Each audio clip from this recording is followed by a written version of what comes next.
Yan guys, palitan naman tayo ng base module na Avanza second gen, yung 2014 model. 2014 model yung second gen, ang palaging issue naman ng Avanza yung sa module. Yung third gen kasi yung RC ang code, palaging barado dito issue. Ito naman ang pag A3 yung code, A3 yung code. Ang issue naman palagi dito yung tagas sa likod. Kitang-kita ang tagas. Yan. So makita-kita yung tagas. Dito yung tagas sa ilalim, yung dito, yung para may goma sa ano. May goma sa malalim dalawa dito. Yan palagi ito tagas. Oh, grabe tagas sa ilalim.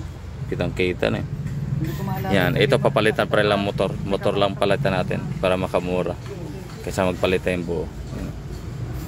Yan, babaklasin na natin. Antayin natin si ano, mekaniko natin si Talolot. Yan guys, ito yung ipapalit natin doon sa ano, ABS motor na binabaklas din. Dito yan sa itim palagi tumatagas. Ano ito? Grabe, kitang-kita yung tagas eh. Ito sasabi ko nyo sa dalawang itim.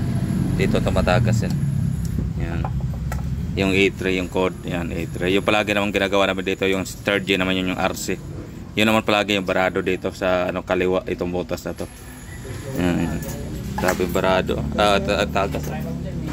Grabe tagas. Ito yung motor papalitan natin. Ito yung pamalit. Babaklasin na natin. Yan, napalitan na natin ang motor. Guys, okay na ulit. Pakita ko yung ulit si Talolot yan oh. Talolot. Okay, yan oh. Double check para bago umalis. Para asegurado. Yan guys oh, bago na motor palitan. Release na natin.